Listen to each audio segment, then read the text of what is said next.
Hi, I'm Sarah Marion, and welcome to Athena Advisory's Insider Tips. Get ready for a crash course on nonprofit know-how.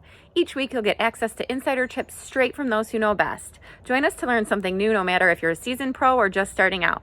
Let's dive in. Today is a solo episode with me, and today we are focusing on marketing and branding, my favorite topics. So I want to share some tips that I got at this week's IACCE Leadership Conference. And this is a place where many chamber leaders got together and kind of came up with their best ideas for several different topics. And one of those topics was storytelling and branding. So I wanted to share some of the things that were discussed as far as best practices go. So I'm going to start with the first thing that we really focused on, and that was branding. As a nonprofit or chamber, it's really, really important to have a brand identity so that when you are posting something on social media or sending out an email or out in the community, your branding is the same across the board. You're using the same logos, the same colors, the same fonts, all of it, so that when somebody sees your post, they know exactly who it's coming from. And it just up-levels your professionalism. So making sure that you have that brand identity is very important. Everybody on your team should have this access to the same materials, fonts, colors, that sort of thing.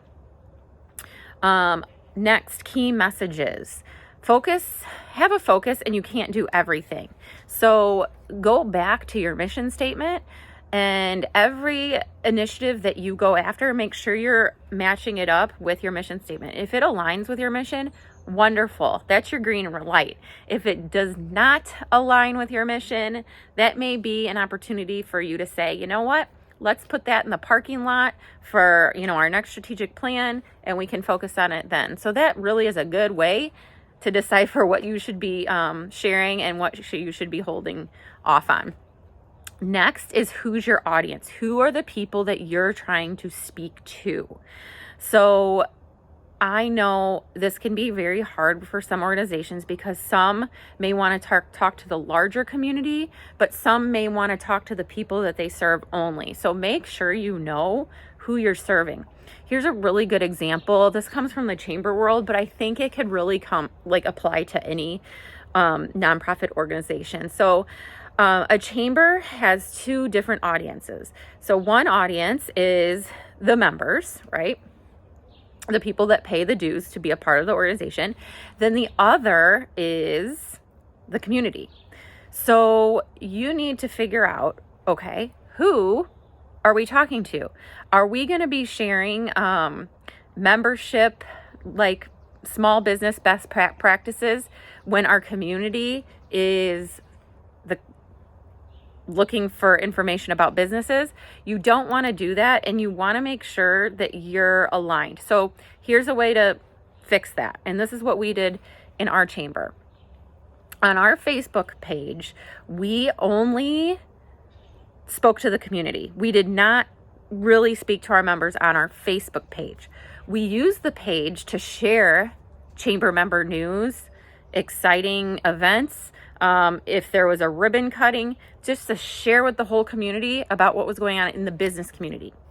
Now, our newsletter was focused primarily on the members only. This wasn't for the public. So you've got to determine who you're talking to and have different channels for those different audiences.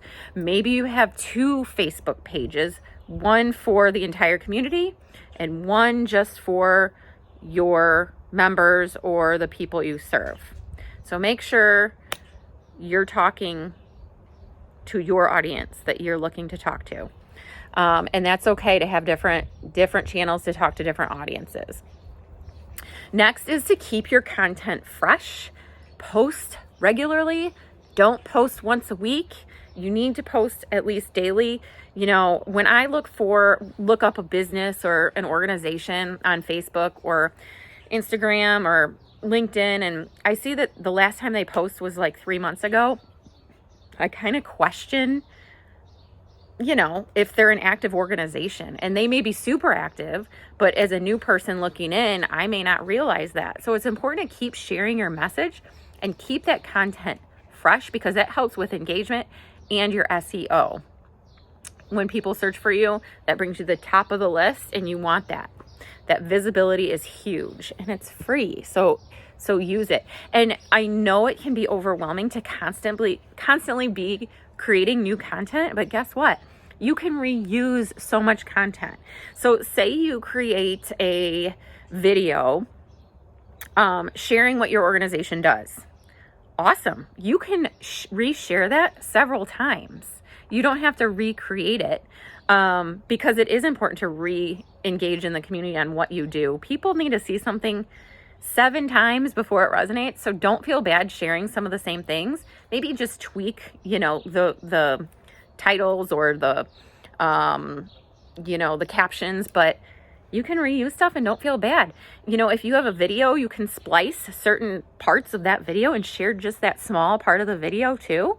So there's a lot of ways to really reuse content and be relevant and get out there and not have to recreate something all the time. The next thing I want to talk about is AI. This is a huge hot topic among every industry, from schools to businesses to nonprofits. So hot topic for sure. I myself have dabbled in it, and I think it's awesome. The only thing I will say is it shouldn't be replacing a human. And with that, I mean, it's important. It's great to be able to use it for new ideas, to help you spark content, or how to reword something, or think of a more interesting title to something. But at the end of the day, it's important that you need to be the editor of it. You can't just put something in, copy, paste it, think your job's done.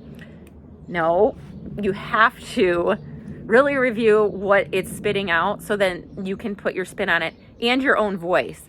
Because if you are not cognizant of that, people will be able to see right through it and be like, AI wrote that one. And you don't want that. That looks ingenuine. It doesn't feel good to know that, man, there wasn't a person behind that. It was AI. I don't know. So just be careful with that. Absolutely dabble in it, use it. Hi, Goofs. But don't use it as a complete crutch. It's a great tool. I will say it's a great tool.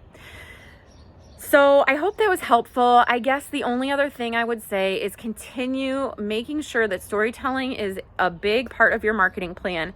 Share your story, share your clients' journeys, share your members' journeys. Storytelling is where it's at. Storytelling is what helps fund your organization. And I've talked about that before. But that is really all I've got today. Hope you've enjoyed this solo episode, and we will see you next week.